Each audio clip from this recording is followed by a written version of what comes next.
Flamengo foi a Cusco, lá em cima do morro, lá em cima da altitude, e, surpreendentemente, dá pra falar, voltou com os 3 pontos após uma vitória contundente por 2-0. Tem que admitir pra vocês, quando saiu esse primeiro jogo do Flamengo indo a Cusco, jogando na altitude, Flamengo, um time, né, recentemente, que tem tido muitas dificuldades contra equipes estrangeiras fora de casa, seja na altitude ou no nível do mar, na altitude ainda, piora mais, né? Então, pra mim, um empate já seria um excelente resultado, tendo em vista todo esse retrospecto negativo do Flamengo na Libertadores contra esses adversários estrangeiros. Mas o resultado foi muito melhor que a encomenda, né? O Flamengo foi lá, fez um jogo muito seguro, muito maduro, né? Time muito maduro esse time do Flamengo, e conseguiu voltar aí com os 3 pontos e uma vitória, uma boa vitória por 2-0. Leonardo Jardim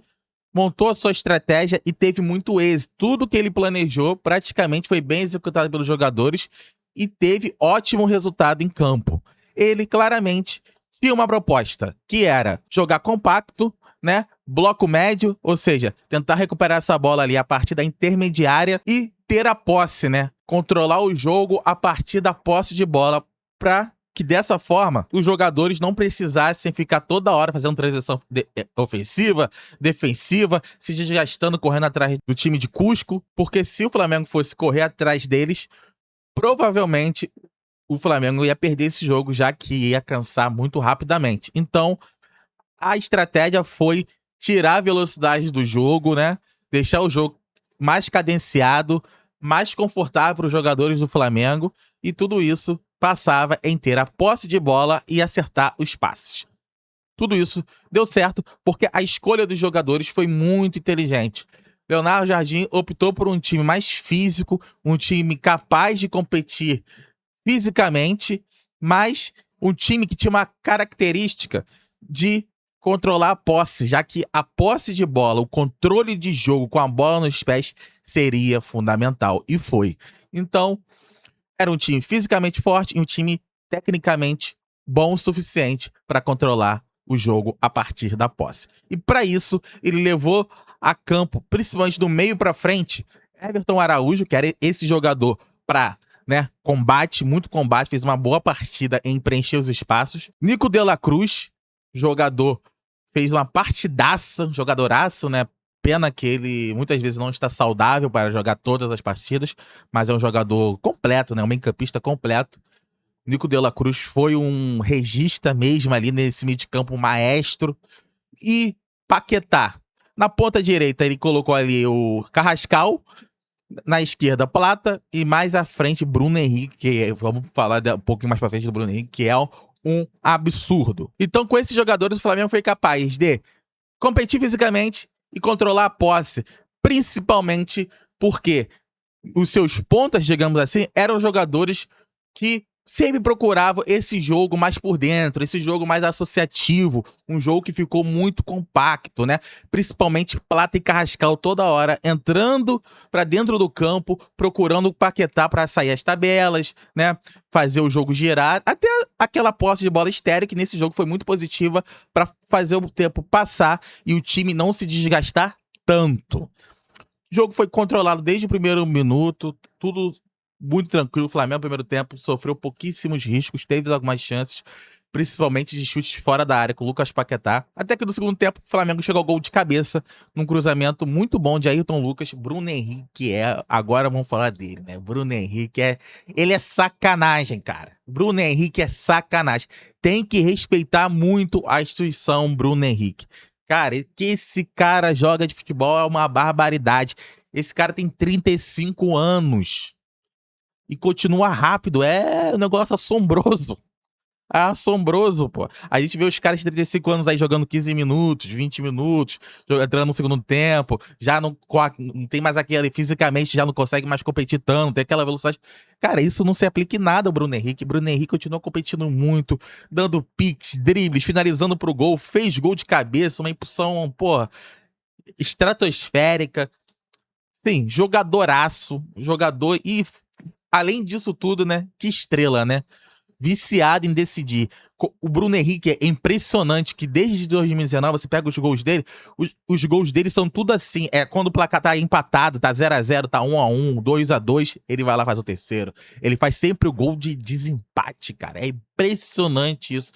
Como o Bruno Henrique é decisivo. E ele foi mais uma vez decisivo. Fez uma partidaça, pra mim foi o melhor em campo, assim. Me chamou muita atenção a vitalidade dele e a saúde dele. O cara jogando na altitude, 35 anos, vindo de lesão. E foi o cara que praticamente mais corria pra todo quanto é campo. Parecia um garoto em campo. É realmente, Bruno Henrique, realmente, ele é impressionante. Mas mesmo com a estratégia dando certo, tudo caminhando certo, estamos na altitude, né? E ali, por volta de 60 minutos, mais ou menos, eu comecei a perceber que o time do Flamengo começou a dar uma morrida em campo. E achei até que o Léo Jardim demorou um pouco pra substituir. Precisava de mais gás ali no meio, principalmente no meio. E ele demorou um pouco pra substituir.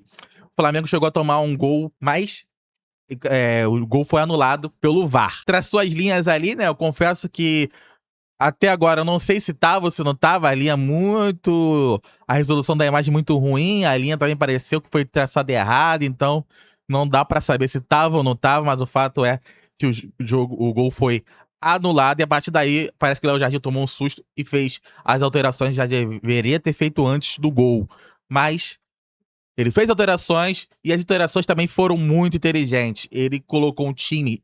Já pra aproveitar que o Cuxa já tava na fase final do jogo, tava um time mais cansado, ele colocou um time mais técnico em campo. Porque já tinha o resultado na mão, então agora era controlar a posse e se defender com a posse. E foi isso que o Flamengo fez no final do jogo, né? Controlando muito a posse, atacando em bloco, jogo muito mais associativo ainda, principalmente porque entrou Arrascaeta, entrou Pedro, jogadores extremamente técnicos, entrou o Léo Ortiz, entrou no meio de campo, entrou muito bem no meio de campo, o Léo Ortiz, diga-se de passagem. E já no final do jogo, o Flamengo chegou ao segundo gol, né, que define, que fecha o caixão.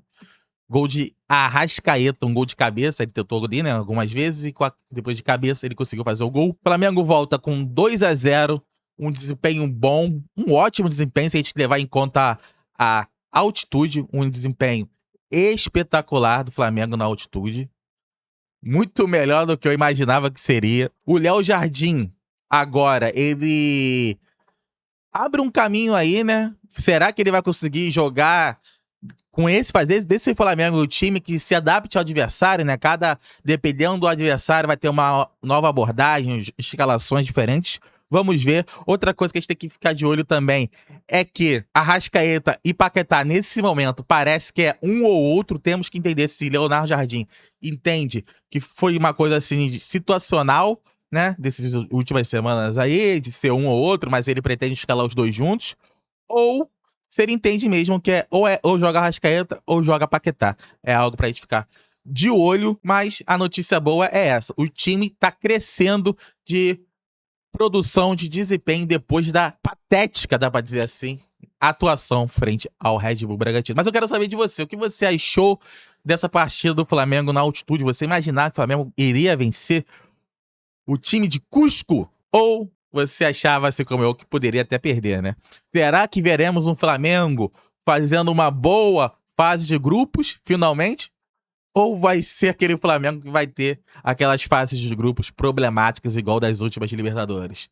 Começaram bem, começaram com o pé direito, já meteram 3 pontos lá na altitude. Acho até que o Flamengo tem um bom caminho aí pra fazer uma boa fase de grupos. Não sei se vai ser o melhor, o líder geral, enfim, mas tem um bom caminho aí pra fazer uma boa fase de grupos num grupo que parecia que poderia ser bem complicado. Vou ficando por aqui, deixa o like, se inscreve no canal. Até a próxima, valeu, fui!